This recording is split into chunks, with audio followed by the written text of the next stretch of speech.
আত্মীয় স্বজনের বাড়িতে হয়তো থাকছেন, এক তো নিজের বাড়িতে খাওয়ার নেই, নিজে চাষবাস করতে পারছে না, তারপরে তার বাড়িতে গিয়ে থাকা, তার যে বাড়িতে গিয়ে থাকছেন তার উপরেও একটা বোঝা চাপানো, আর নিজেকে খুব ছোট মনে হবে যে আমি দীর্ঘদিন ধরে আত্মীয় বাড়িতে আছি, এদের উপরে আমি বোঝা হয়ে আছি, আমার নিজের জমি আছে, নিজে চাষ করতাম, নিজে খেটে খেতাম, সেটা থেকে আমি সুযোগে বঞ্চিত হচ্ছি।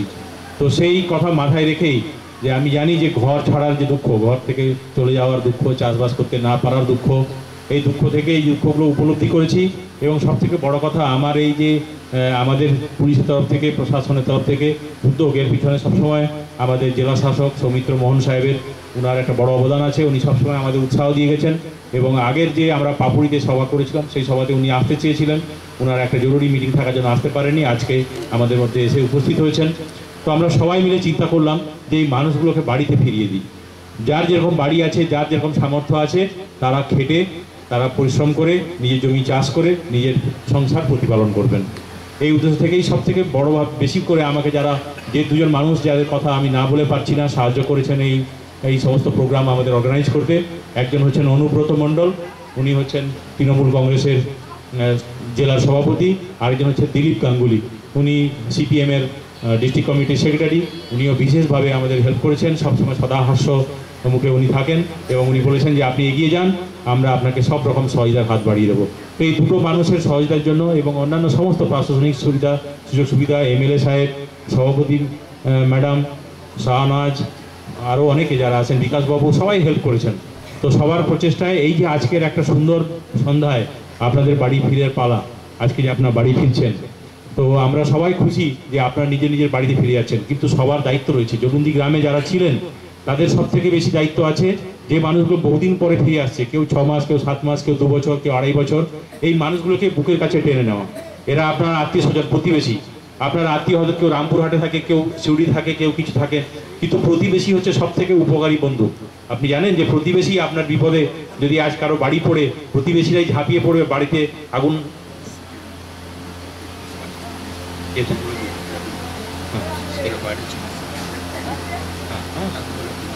আমি বলবো। তো যেটা আমি বলতে চাইছিলাম যে আত্মীয় স্বজন বহু দূরে দূরে গ্রামে গ্রামে ছড়িয়ে আছেন। আমারও নিজের বাবা মা কোথায় কত দূরে আছেন, ডিএম সাহেবের বাবা মা কত দূরে আছেন, তাদের আমরা দেখতে পারি না। কিন্তু আমরা যেখানে কাজ করি, আমরা মানুষের সঙ্গে থাকি এবং মানুষই, সেখানকার মানুষ আমাদের আত্মীয়র মতো হয়ে যায়। আমরা আত্মীয় তাদেরকে মনে করি। তারা আমাদের থেকে দূরে নয়, তারা আমাদের খুব কাছের মানুষ। তারা সুখে শান্তিতে নিজের কাজ করে এখানে সুস্থভাবে থাকুক। সবথেকে বড় দায়িত্ব হচ্ছে যে প্রতিবেশীরা জলুন্দি গ্রামে এতদিন ধরে রয়েছেন আর যারা বাইরে ফিরে আসছেন, তাদেরকে কাছে টেনে নিতে হবে। আপনাদের আগে হাত বাড়িয়ে দিতে হবে, তাদের সহযোগিতার হাত। তারা নতুন ফিরে এসেছে, কারো বাড়িতে হয়তো উনান ভাঙা, কারো বাড়িতে চাল নেই, কারো বাড়িতে ডাল নেই, দুটো আলু নেই। আপনারা প্রতিবেশী হিসাবে তাকে সাহায্য এগিয়ে দিন। দেখুন, আপনি দিয়ে, আপনিও গরিব, আমি জানি, এখানকার জলুন্দির মানুষ এমন কেউ বড় লোক না, গরিব মানুষ। তার মধ্যে থেকে আপনার অংশ থেকে একটুখানি চাল, একটু ডাল, একটু আলু, একটু সবজি বাড়িয়ে দিন।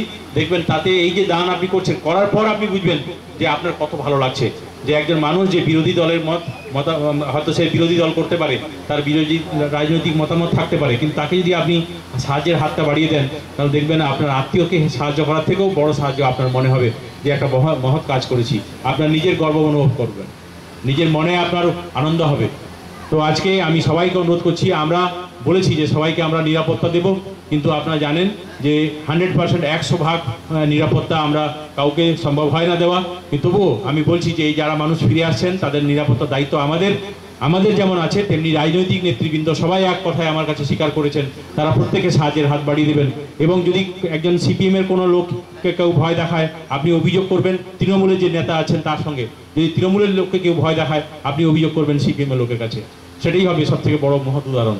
সেরকম করলেই আমাদের হবে। তিনি দেখবেন যে আমার এই সমস্যা হচ্ছে, আপনি দেখুন সিপিএমের যে সমর্থক বলে যদি পরিচিত কেউ থাকেন, তিনি করবেন তৃণমূলের লোকের কাছে, বলবেন যে আমার এই সমস্যা, আপনার তৃণমূলের এই কর্মী বা এই লোক আমাকে ভয় দেখাচ্ছে বা শাসাচ্ছে বা বোম মারবে বলছে, কিছু করবে, তখন আপনি তার হাতে বলবেন, তাকে বলবেন, আর তিনি আমাদের বলবেন, আরও অন্যান্য জায়গাকে বলবেন, সবাইকে বলে আমরা, আমার মনে হয় যে সুন্দর একটা পরিবেশে আমরা আপনাদের এই সন্ধ্যায় আপনাদের বাড়িতে ফিরিয়ে আনছি।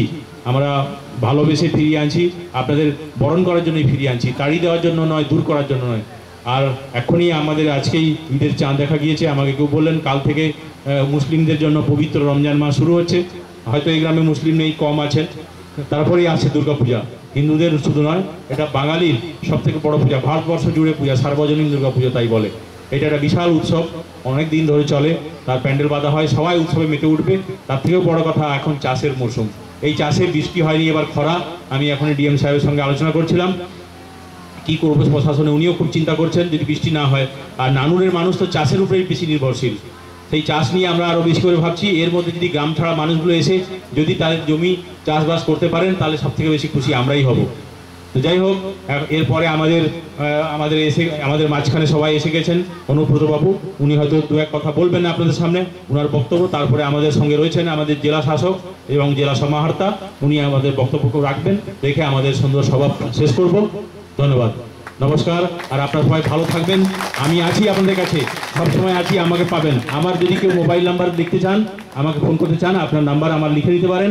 আমার নাম্বার আমি আপনাদের সামনে বলে দিচ্ছি। আমার নাম্বার হচ্ছে 94343230। আরেকবার বলছি, 94343230। মনে রাখা সহজ, ইংরেজিতে বলছি 9434222000। আরেকবার বলছি 9434222000।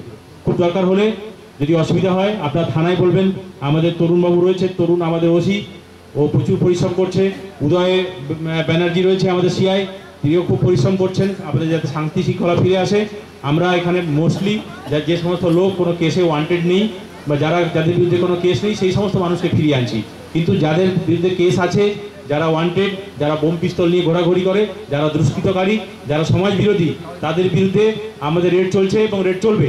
তাদেরকে আমরা ছাড়বো না, সে যে রাজনৈতিক দলের হোক, যেখানে তার মতে বিশ্বাসী হোক। কোনো রাজনৈতিক দল বলে না যে তুমি বোম পিস্তল নিয়ে লড়াই করো আমার হয়ে, আমার জন্য ভোট কেড়ে আনিতে। মানুষ কেউ ভোট দেয় না বা ভোটের সঙ্গে সম্পর্কও নেই। সে ব্যক্তিগত তার প্রয়োজনে, ব্যক্তিগত স্বার্থে কেউ কোনো লোককে কাজে লাগান বা নিজে কেউ ভুল বুঝে বোকামি করে ঝাঁপিয়ে পড়েন বন্দুক নিয়ে, বোম নিয়ে, শটার নিয়ে, ম্যাগাজিন নিয়ে, মাস্কেট নিয়ে।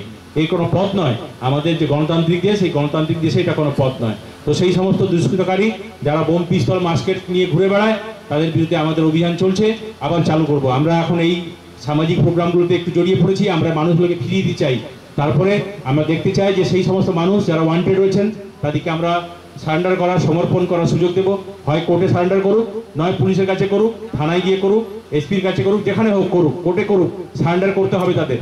যদি সারেন্ডার না করে, আমরা আমাদের অভিযান চালিয়ে যাব এবং তাদেরকে রেড করে ধরবো, যাতে কিনা বাকি মানুষের অসুবিধা হয়। আমাদের শতকরা 100টা গ্রামের মানুষের মধ্যে 1 থেকে 1.5টা মানুষ এরকম ধরনের মানুষ আছেন যারা বোম পিস্তল নিয়ে ঘুরে। বেশিরভাগ মানুষ সাধারণ মানুষ, তারা খেটে খাওয়া মানুষ, তারা শুধু পরিস্থিতির শিকার হয়েছেন। যে পরিস্থিতি তৈরি হয়েছে রাজনৈতিক কারণে, রাজনৈতিক হানাহানির কারণে পরিস্থিতির শিকার হয়েছেন তারা। আমি ছয়জন রাজনৈতিক নেতৃবৃন্দ যারা রয়েছেন তাদেরকে অনুরোধ করেছি এবং তারা আমার সঙ্গে একমত যে যথেষ্ট হয়েছে, যথেষ্ট হয়েছে, নানুরে যথেষ্ট হয়েছে, আর নয় কোনো রাজনৈতিক সুবিধার জন্য আমরা আর কাউকে বলবো না। আমার বিশ্বাস যে সমস্ত মানুষ নিচের দিকে নেতারা আছেন তাদেরকে আমি বেশি করে বলবো। উপর দিকে যারা বড় বড় নেতা রয়েছেন, তাদের নেতৃত্ব দেওয়ার ক্ষমতা রয়েছে, তাই আজকে তারা নেতা। তারা এই সমস্ত কথা বলেন না, কিন্তু ছোট ছোট নেতা যারা রয়েছেন তারা এই সমস্ত হয়তো অনেক কেউ উস্কানি দেন। ভাই, আপনারা শুধরে যান, ভালো হওয়ার সময়টাই। আপনারা সারেন্ডার করুন, কেস যা আছে হয়ে যাবে, মিটে যাবে, আপনি সহজভাবে গ্রামের মধ্যে ফিরে আসুন। আপনাকে সবাই আমরা বরণ করে নেব, কিন্তু বোম পিস্তল নিয়ে, মাস্কেট নিয়ে আর ঘোরা যাবে না। সেই দিন শেষ হয়ে এসছে, তার বিরুদ্ধে আমাদের অভিযান চলছে।